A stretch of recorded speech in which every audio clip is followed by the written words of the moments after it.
કંડક્ટરના સિલેબસ આધારિત જ મોડેલ પેપર બનાવેલું છે, બરોબર, અને લેટેસ્ટ પ્રશ્નો લીધેલા છે. આ મોડેલ પેપરમાં ખાસ કરીને કે કરંટ અફેર આ પેપરમાં લીધેલું નથી, પરંતુ તમને કરંટ અફેર આગળના હવે જે મોડેલ પેપર હશે તેમાં કરંટ અફેર પણ ઉમેરવામાં આવશે. આ પહેલું મોડેલ પેપર છે એટલે આની અંદર કરંટ અફેર આપણે અત્યારે એડ કરેલું નથી, કારણ કે એમાં થોડુંક એનાલિસિસ કરીને ઇમ્પોર્ટન્ટ કરંટ અફેર હોય એ આપણે અહીંયા જોવાનું છે, બરોબર. તો ચાલો મિત્રો, આપણે સૌથી પહેલો પ્રશ્નની શરૂઆત કરીએ. સૌથી પહેલો પ્રશ્ન છે, નીચેના પૈકી કયો મોટર વાહન અધિનિયમ એટલે કે મોટર વ્હીકલ એક્ટ હાલમાં સમગ્ર ભારતમાં અમલમાં છે?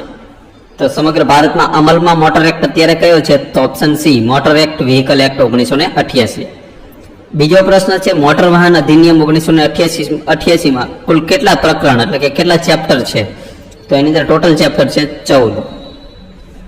ત્યાર પછી ત્રીજો પ્રશ્ન જોઈએ કે મોટર વાહન અધિનિયમ 1988 સમગ્ર ભારતમાં ક્યારથી અમલમાં આવ્યો?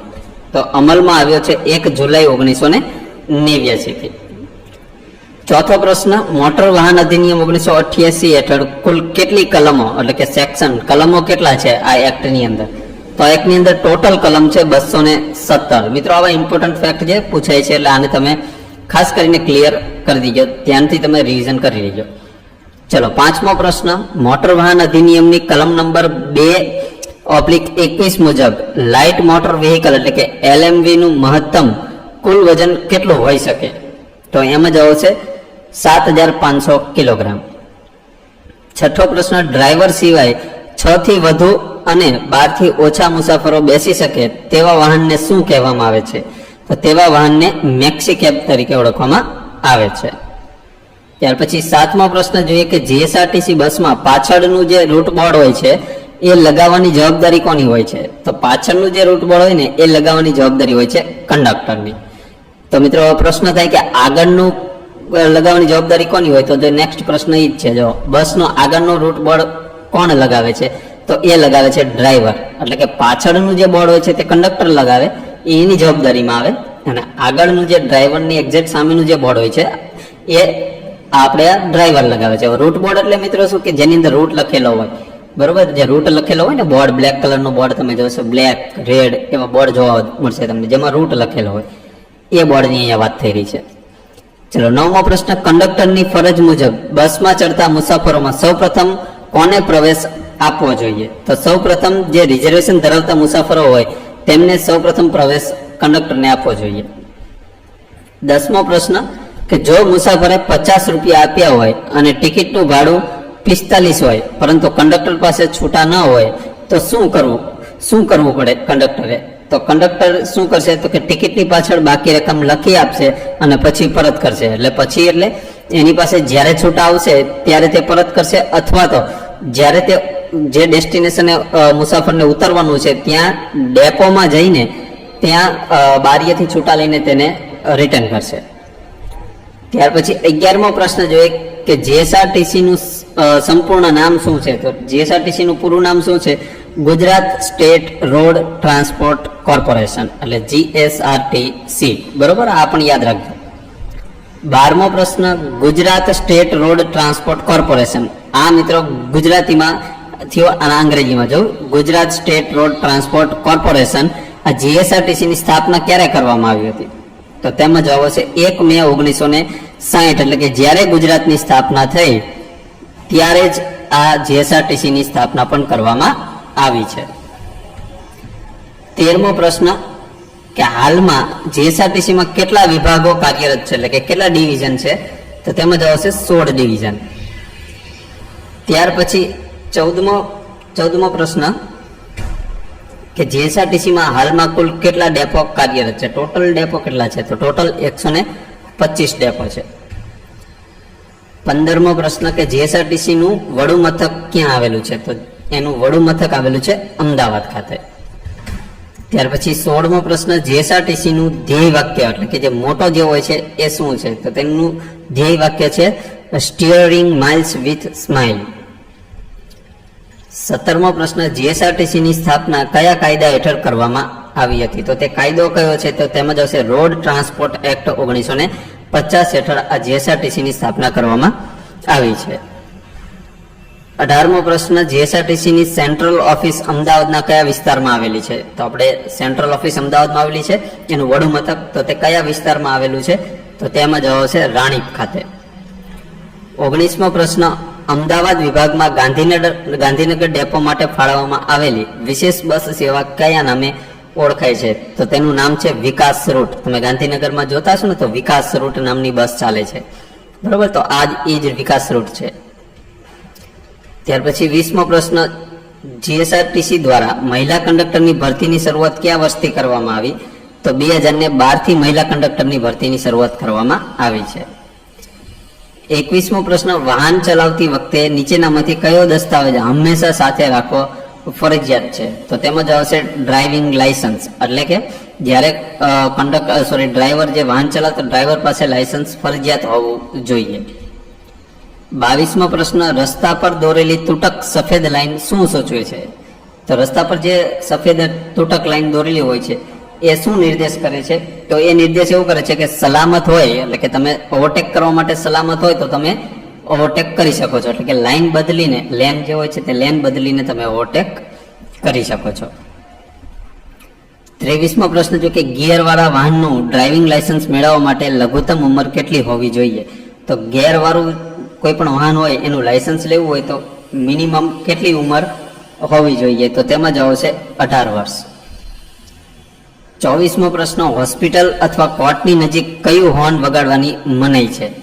તો હોસ્પિટલ હોય કે કોઈ પણ કોર્ટ હોય એની નજીક કોઈ પણ પ્રકારનો હોર્ન વગાડવાની મનાઈ હોય છે. 25મો પ્રશ્ન જોઈએ કે સ્ટોપ સાઇનનો આકાર કેવો હોય છે? તો સ્ટોપ જે સાઇન હોય છે એનો આકાર કેવો હોય છે? તો કે અષ્ટકોણ, જેને ઓક્ટાગોન કહેવાય. ઓક્ટાગોનના આકાર જે હોય છે ને, જેને ગુજરાતીમાં અષ્ટકોણ કહેવાય, એ પ્રકારનો સ્ટોપનો સિમ્બોલ હોય છે. ત્યાર પછી 26મો પ્રશ્ન, પાછળથી આવતા વાહનને જોવા માટે ડ્રાઈવર કયા પ્રકારના અરીસાનો ઉપયોગ કરે છે? કોન્વેક્સ મિરર, ગુજરાતીમાં આપણે એને શું કહીએ? બહિર્ગોળ અરીસો. ત્યાર પછી 27મો પ્રશ્ન જોઈએ કે ટ્રાફિક સિગ્નલમાં પીળી લાઇટ શું દર્શાવે છે? તો પીળી લાઇટ શું દર્શાવે છે? કે થોભવા માટે તૈયાર થાવ અથવા સાવચેતી પૂર્વક આગળ વધો. એટલે પીળી લાઇટ થાય ને એટલે એવું સૂચવે કે આગળ તમારે ઊભું રહેવાનું છે, એટલે વાહન તમે સાવચેતી પૂર્વક આગળ વધારો. એનો મતલબ એવો મિત્રો નથી થતો કે ઊભું રહેવાનું છે. ઊભું રહેવાનું હોય તો એ રેડ લાઇટ થાય. આ પીળી લાઇટ એમ દર્શાવે છે કે આગળ તમારે ઊભું રહેવાનું છે, એટલે સ્પીડ હોય તે તમે ઓછી કરી દો. 28મો પ્રશ્ન જોઈએ કે મોટર વ્હીકલ એક્ટ મુજબ ડ્રાઇવિંગ કરતી વખતે મોબાઈલ ફોનનો ઉપયોગ કરવો કઈ કલમ હેઠળ ગુનો બને છે? તો એ કલમ આવશે કલમ નંબર 184 મુજબ.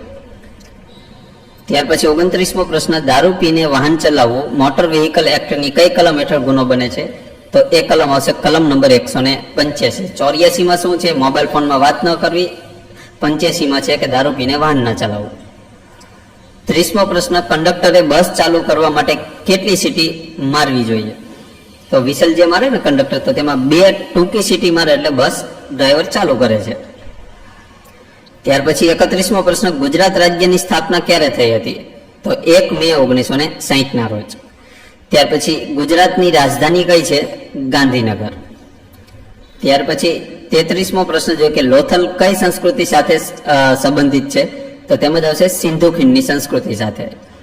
ગુજરાતનો સૌથી લાંબો દરિયા કિનારો કયા જિલ્લામાં આવેલો છે? તો કચ્છ જિલ્લાને સૌથી વધારે દરિયા કિનારો મળે છે. 35મો પ્રશ્ન જોઈએ કે ગુજરાતનું રાજ્ય પ્રાણી કયું છે? તો એશિયાટિક સિંહ.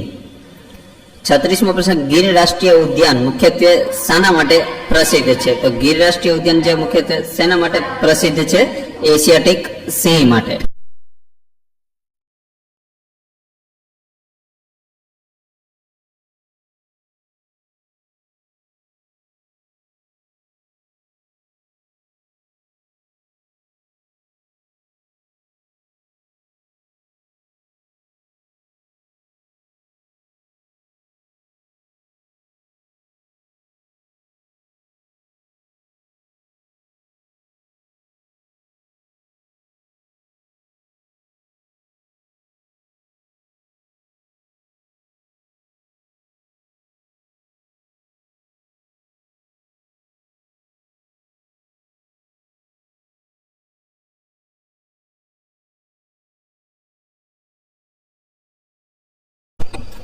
ત્યાર પછી 37મો પ્રશ્ન, ધોળાવીરા કયા જિલ્લામાં આવેલું છે?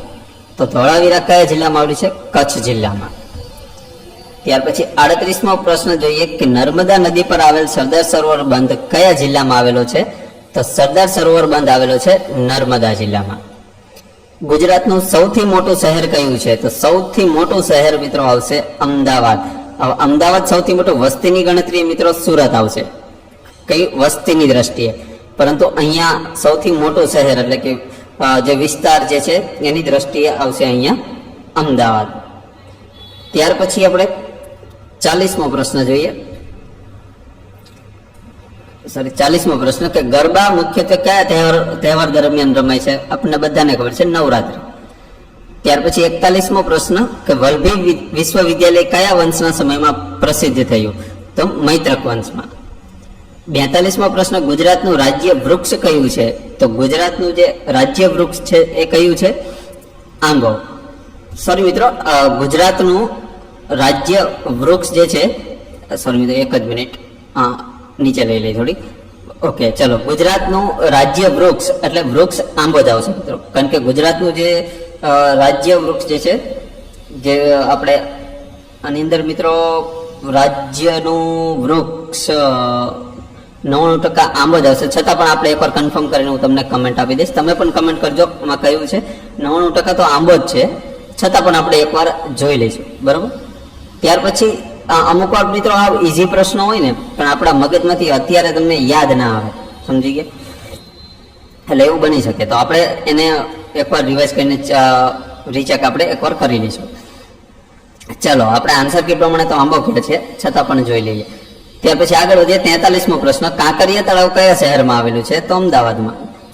ત્યાર પછી 44મો પ્રશ્ન છે કે ભારતનું પ્રથમ દરિયાઈ રાષ્ટ્રીય ઉદ્યાન ગુજરાતના કયા જિલ્લામાં આવેલું છે? તો ગુજરાતના કયા જિલ્લામાં આવેલું છે? તો એ આવેલું છે જામનગર જિલ્લામાં.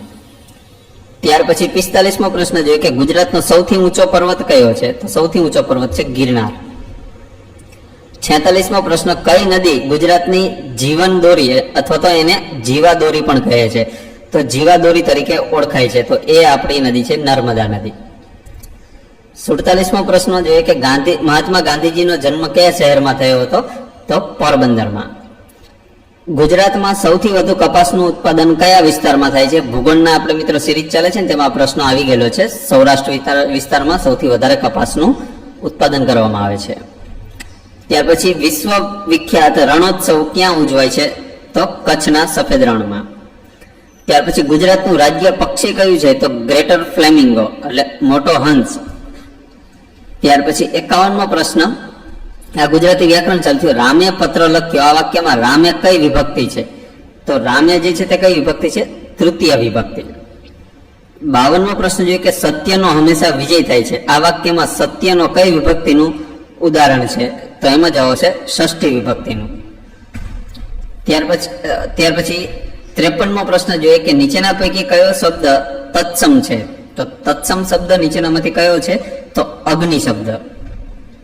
ત્યાર પછી 54મો પ્રશ્ન જોઈએ કે રાજા શબ્દનું બહુવચન શું થાય? તો રાજાનું બહુવચન રાજાઓ. સૂર્ય ઉગ્યો, આ વાક્યમાં ક્રિયાપદ કયું છે? તો આ ઉગ્યો જે છે તે ક્રિયાપદ છે. 56મો પ્રશ્ન, જે ક્યારેય મરે નહીં એના માટે એક શબ્દ એટલે કે શબ્દ સમૂહ માટે એક શબ્દ કયો કહેવાય? તો ક્યારેય મરે નહીં તેને શું કહેવાય? અમર. ત્યાર પછી 57મો પ્રશ્ન, નીચેના પૈકી કયો શબ્દ સમાનાર્થી છે? એટલે કે પૃથ્વીનો સમાનાર્થી શું થાય? તો પૃથ્વી એટલે ધરા. 58મો પ્રશ્ન, ઘર શબ્દનું વિશેષણ શું થાય? તો ઘર શબ્દનું વિશેષણ થશે ઘરેલું. હાથ ધોઈ નાખવા, આ રૂઢિપ્રયોગનો અર્થ શું થાય? તો હાથ ધોઈ નાખવા રૂઢિપ્રયોગનો અર્થ છે કે સંપૂર્ણ સંબંધ તોડી નાખવો. ત્યાર પછી 60મો પ્રશ્ન જોઈએ કે ગરીબ શબ્દનો વિરોધી શબ્દ શું થાય? તો ગરીબ તો ધનિક. શ્રીમંતાય નહીં મિત્રો, આ વિશેષણ થઈ ગયા. આપણે અહીંયા શબ્દ છે તો ધનિક શબ્દ આવશે. ત્યાર પછી 61મો પ્રશ્ન, હવે English grammar, choose the correct article. તો ખાલી જગ્યા honest man always speaks the truth. આર્ટિકલનો આપણે લેક્ચર ઓલરેડી અપલોડ કરી દીધો છે, તો હોનેસ્ટ નહીં ઓનેસ્ટ આવશે. તો ગુજરાતી સ્વર આપણે જોવાના ઓનેસ્ટ, તો આ ગુજરાતી સ્વરમાં આવશે ઓ, એટલા માટે અહીંયા જવાબ આવશે એન. ત્યાર પછી 62મો પ્રશ્ન, choose the correct passive voice. તો people speak English all over the world. તો આનું આપણે પેસિવ વોઇસમાં ફેરવીએ તો આનું પેસિવ વોઇસ શું બને? તો આનું પેસિવ વોઇસ બનશે કે English is spoken all over the world, એટલે ઓપ્શન એ. ત્યાર પછી 63મો પ્રશ્ન છે કે fill in the blank with the correct preposition. હવે નેક્સ્ટ ચેપ્ટર મિત્રો આપણે પ્રેપોઝિશન ચાલુ કરવાના છીએ. પાર્ટ ઓફ સ્પીચમાં આપણે નાઉન, પ્રેપોઝિશન ને બધું આપણે હવે જોવાના છે. નેક્સ્ટ ચેપ્ટર ઇંગ્લિશનો આવશે, તો આ ચેનલને સબસ્ક્રાઇબ કરી દેજો એટલે તમને મળી જશે. તો આમાં કહે છે કે he has been living in Ahmedabad ખાલી જગ્યા 2018 એટલે કે 2018. હવે તો આમાં પ્રેપોઝિશન કયું આવશે? તો આમાં પ્રેપોઝિશન આવશે સિન્સ. કેવી રીતે આવશે? તો મિત્રો પ્રેપોઝિશનના લેક્ચરમાં હું તમને બહુ ડિટેલમાં સમજાવીશ, બરોબર? ચલો, ચૂઝ ધ કરેક્ટ સિનોનિયમ. સિનોનિયમ્સ એટલે મિત્રો સમાનાર્થી. તો બ્રેવ, બ્રેવ એટલે હિંમત વાળા કહેવાય ને આપણે, એનો સમાનાર્થી શું થાય? તો બ્રેવ નો સમાનાર્થી થશે બોલ્ડ. ત્યાર પછી આપણે 65મો પ્રશ્ન જોઈએ. Identify the correctly spell word, એટલે કે એન્વાયરમેન્ટ શબ્દ આપેલો છે. આ એન્વાયરમેન્ટ શબ્દનો સાચો સ્પેલિંગ કયો છે? તો એન્વાયરમેન્ટ શબ્દનો સાચો સ્પેલિંગ કયો છે એ આપણે અહીંયા શોધવાનો છે. તો સૌથી પહેલા તમે મિત્રો જો બધા શબ્દ તમને સરખા જ લાગશે. તો અહીં મિત્રો જો એન્વાયરમેન્ટનો ઓપ્શન સી માં જે છે એ શબ્દ સાચો છે. 66મો પ્રશ્ન છે કે ચૂઝ ધ કરેક્ટ ટેન્સ, એટલે કે આપણે અહીંયા ટેન્સ પ્રમાણે ખાલી જગ્યા પૂરવાની છે. કે સી ખાલી જગ્યા her homework before going to bed yesterday. તો આ ટેન્સની ખાલી જગ્યામાં શું હશે? તો કે ફિનિશ્ડ. ત્યાર પછી આપણે 67મો પ્રશ્ન જોઈએ. 67, સોરી મિત્રો એક જ મિનિટ. 67મો પ્રશ્ન, ચલો. Select the correct indirect speech. He said I am busy. તો આ વાક્ય આપેલું છે તેને આ ડાયરેક્ટ સ્પીચનું છે અને ઇનડાયરેક્ટ સ્પીચમાં આપણે કન્વર્ટ કરવાનું છે. તો આમાં આવશે he said that he was busy, એટલે ઓપ્શન એ. 68મો પ્રશ્ન, ચૂઝ ધ કરેક્ટ એન્ટોનિયમ્સ. જો સિનોનિયમ્સ એટલે સમાનાર્થી, એન્ટોનિયમ્સ એટલે વિરુદ્ધાર્થી થશે. શું થશે? વિરુદ્ધાર્થી શબ્દ. તો એન્શન્ટ, એન્શન્ટ શબ્દનો વિરોધી શબ્દ શું થશે?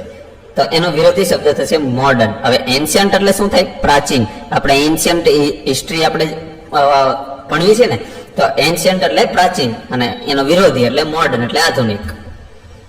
ત્યાર પછી 69મો પ્રશ્ન, fill in the blank. If I ખાલી જગ્યા reach I would help the poor.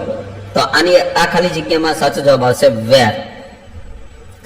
70મો પ્રશ્ન, choose the correct question tag. તો યુ આર અ ટીચર, ત્યાર પછી ખાલી જગ્યા ક્વેશ્ચન માર્ક. તો આનું ક્વેશ્ચન ટેગ સાચું કયું આવશે? Aren't you.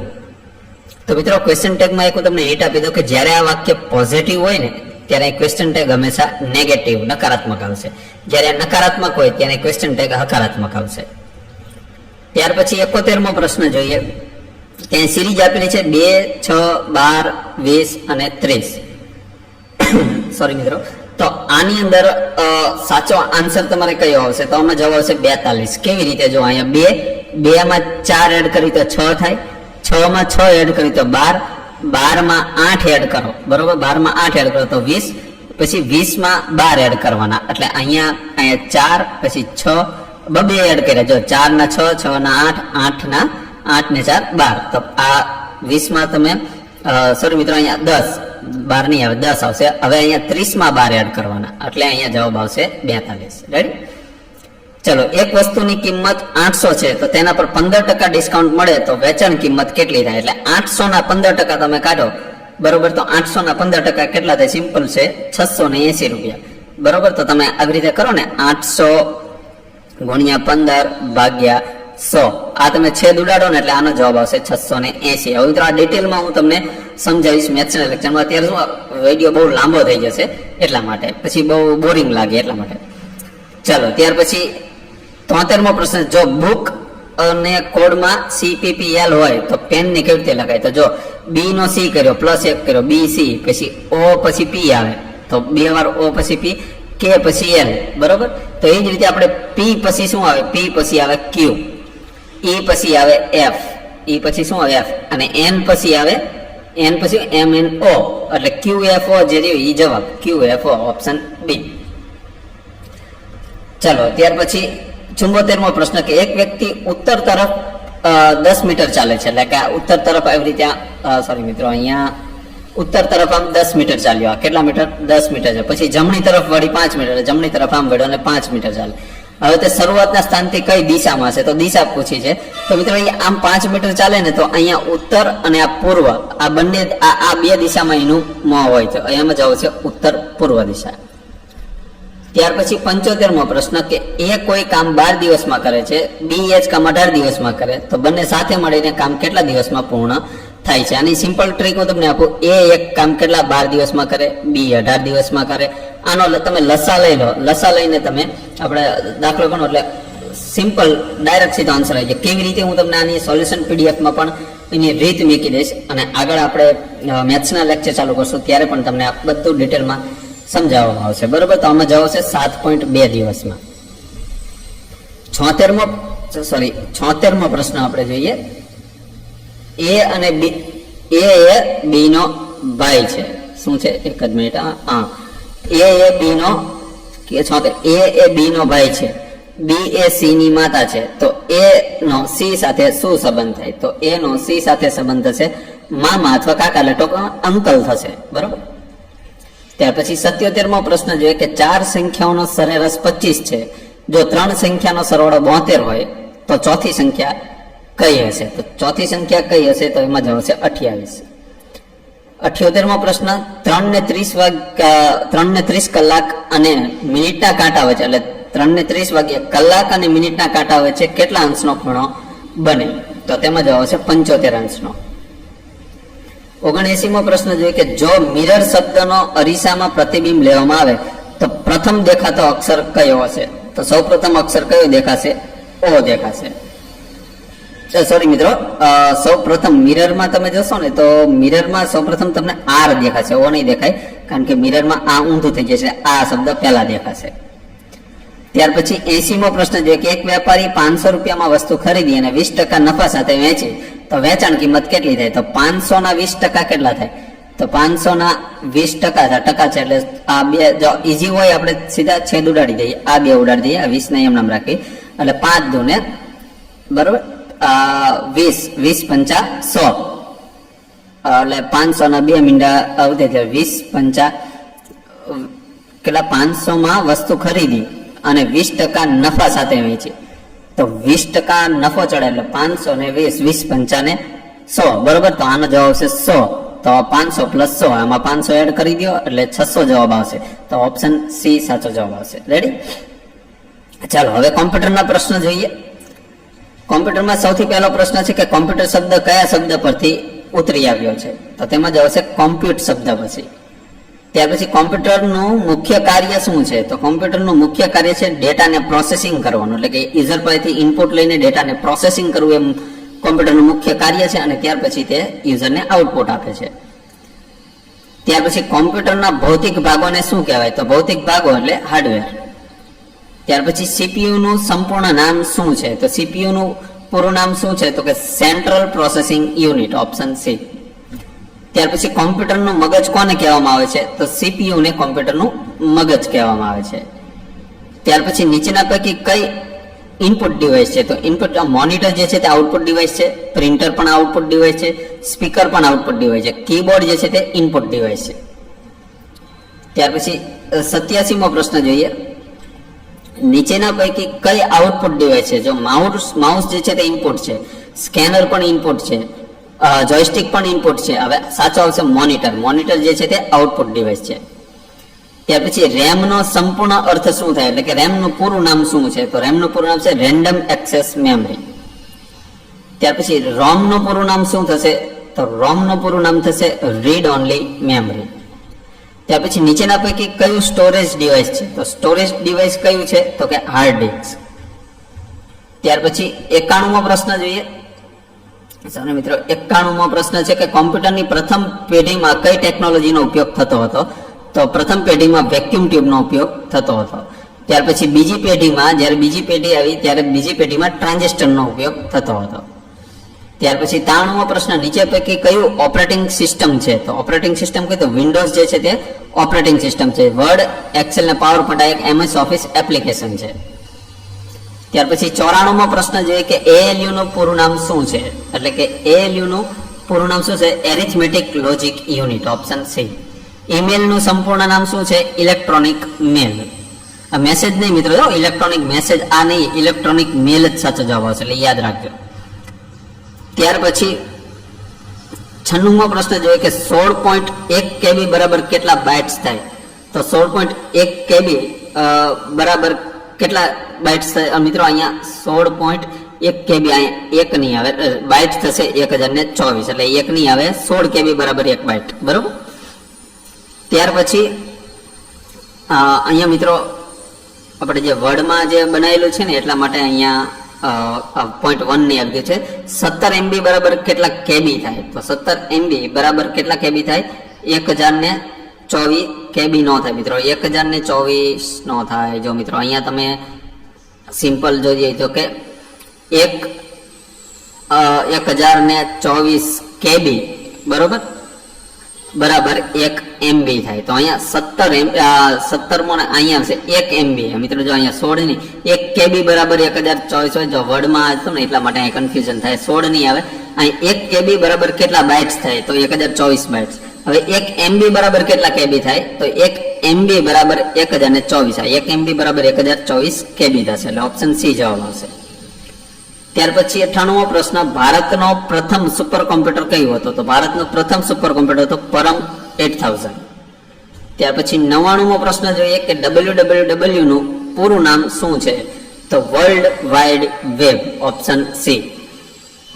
ત્યાર પછી છેલ્લો પ્રશ્ન, ઇન્ટરનેટ પર માહિતી જોવા માટે સૌથી વધુ કયા સોફ્ટવેર વપરાય છે? તો આપણે વેબ બ્રાઉઝર. હવે વેબ બ્રાઉઝર ઘણા બધા હોય, ક્રોમ હોય બરોબર, ક્રોમ નો ઉપયોગ કરતા હોય છે આપણે, ઇન્ટરનેટ એક્સપ્લોરર નો ઉપયોગ આપણે કરીએ છીએ બરોબર. ત્યાર પછી ઘણા બધા બ્રાઉઝરો છે, ટૂંકમાં અહીંયા વેબ બ્રાઉઝર કહેવાય. તો આ વેબ બ્રાઉઝરનો ઇન્ટરનેટના વપરાશ માટે સૌથી વધારે ઉપયોગ થાય છે. તો મિત્રો આપણે આ 50 મોડલ પેપર આવા આપણે જોશું બરોબર. એમાંથી આજે પહેલું જોયું. જો તમને આ મોડલ પેપર પસંદ આવ્યું તો વિડીયોને લાઈક, શેર અને ચેનલ સબસ્ક્રાઇબ જરૂરથી કરી દીજો.